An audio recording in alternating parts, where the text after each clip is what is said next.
Third eye ടെക്നിക്കും അതുപോലെ തന്നെ പരബ്രഹ്മ ടെക്നിക്കും ഒക്കെ ഞാൻ കേട്ടിട്ടുണ്ടായിരുന്നു. അപ്പൊ അതിനെ പറ്റി ഒന്ന് സംസാരിക്കും. അത് എങ്ങനെയൊക്കെയാണ് അതിന്റെ ഗുണങ്ങൾ വരുന്നത്, നമ്മൾ എങ്ങനെയൊക്കെ ചെയ്യാൻ സാധിക്കും, എല്ലാവർക്കും ചെയ്യാൻ സാധിക്കുമോ, പിന്നെ നല്ല നെഗറ്റീവ് സൈഡ് എഫക്ട്സ് ഒക്കെ ഉണ്ടാവോ?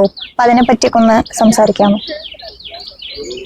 ഇതൊന്നും നെഗറ്റീവ് അല്ലെങ്കിൽ ഒരു സൈഡ് എഫക്റ്റോ ഒന്നും സത്യത്തിൽ ഇല്ല. ഇത് എല്ലാം പോസിറ്റീവാണ്. കാരണം ഇതെല്ലാം നമ്മളുടെ ഇപ്പൊ തേർഡ് ഐ ആണെങ്കിലും ചക്ര ആക്ടിവേഷൻ നമ്മളുടെ മനസ്സിനെ നിയന്ത്രിച്ചുകൊണ്ട് ഈ ധ്യാനാത്മകമായിട്ട് ആവുക എന്ന് പറഞ്ഞാൽ പോലും നമ്മുടെ മനസ്സിലെ നിയന്ത്രണം കൊണ്ടുവരിക, നമ്മൾ പ്രോപ്പറായിട്ട് നമ്മളെ കൺട്രോൾ ചെയ്യുന്ന ഒരു സിസ്റ്റമാണ്.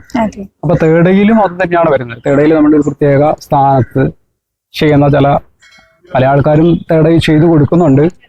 പക്ഷെ അത് തേർഡ് ഐ നമ്മൾ പ്രാക്ടീസ് ചെയ്യണമെങ്കിൽ പ്രാണായാമം ആവശ്യമാണ്. അതുപോലെ തന്നെ നിരന്തരമായിട്ടുള്ള സാധനങ്ങൾ ഇതിനകത്ത് ആവശ്യമാണ്. അതൊക്കെ ഉണ്ടെങ്കിൽ മാത്രമേ ഈ തേർഡ് ഐ വർക്കാവുള്ളൂ. അതല്ലാതെ എല്ലാവരും തേർഡ് ഐ ഓപ്പൺ ചെയ്യാം എന്ന് പറഞ്ഞിട്ട് അങ്ങനെ ഓപ്പൺ ആക്കി യൂട്യൂബിലൂടെയോ ഏതെങ്കിലും ഒരു വീഡിയോസ് കണ്ടിട്ട് ഓപ്പൺ ആക്കേണ്ട സംഗതി അല്ല. അതും ഒരു നല്ലൊരു ഗുരുവിൽ നിന്ന് കറക്റ്റ് ആയിട്ടുള്ള ദീക്ഷാ രൂപത്തിൽ തന്നെ, അല്ലെങ്കിൽ ആ ഒരു അറ്റോൺമെന്റ് പ്രോസസ്സ് എന്ന് വേണമെങ്കിൽ തന്നെ പറയാം, വേറെ തലത്തിൽ അത്തരത്തിൽ കിട്ടിയാൽ മാത്രമേ അത് വർക്കാവുള്ളൂ. അത് കൃത്യമായിട്ട് അങ്ങനെ ചെയ്യുന്നത്. അപ്പൊ പലതരത്തിലുള്ള ടെക്നിക്കുകളിലൂടെ നമുക്ക് തേർഡ് ഐ നമ്മൾ ആക്ടിവേറ്റ് ചെയ്തു. അത് ശരിക്കും പറഞ്ഞാൽ പീരിയൽ ഗ്ലാൻഡിനെയാണ് നമ്മൾ പുറത്തേക്ക് കൊണ്ടുവരുന്നത്. അതിനകത്തേക്ക് നമ്മൾ ശ്രദ്ധ കൊടുത്തുകൊണ്ട് തേർഡ് ഐ നമ്മൾ ആക്ടിവേറ്റ് ചെയ്യിക്കുന്ന ഒരു സിസ്റ്റമാണത്. അപ്പൊ അത് നമുക്ക് അങ്ങനെ ചെയ്ത് കൊടുക്കാനായിട്ട് സാധിക്കും. തേർഡ് ഐ വേറെ, ചക്ര ആക്ടിവേഷൻ വേറെ, രണ്ടും രണ്ടാണ്. അതെ, അപ്പൊ ചക്ര ആക്ടിവേഷനും ഇതേ പ്രോസസ് തന്നെയാണ്. ചക്ര ആക്ടിവേഷൻ എന്ന് പറയുമ്പോൾ നമ്മുടെ 7 ചക്രാസിനെ നമ്മുടെ ഒരു മാനസിക, ശാരീരിക, വൈകാരിക, സാമ്പത്തിക, ആത്മീയ തലങ്ങളിലെ എനർജി പോയിന്റ്സുകൾ നമ്മുടെ ഈ ചക്ര ബേസ് ചെയ്തിട്ടാണ്.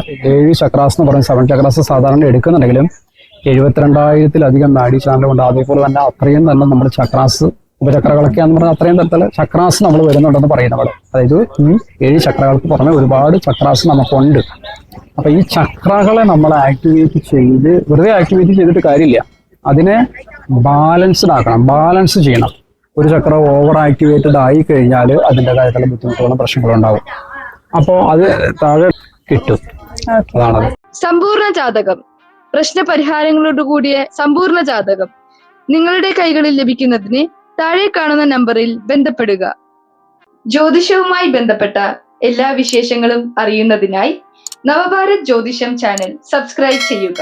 നിങ്ങൾ ചെയ്യേണ്ടത് ഇത്രമാത്രം: താഴെ കാണുന്ന നമ്പർ നിങ്ങളുടെ മൊബൈലിൽ സേവ് ചെയ്ത് ഹായ് അയക്കുക. ജ്യോതിഷ സംബന്ധമായ എല്ലാ ആവശ്യങ്ങൾക്കും നവഭാരത് ജ്യോതിഷം നിങ്ങളോടൊപ്പം എന്നും കൂടെയുണ്ട്.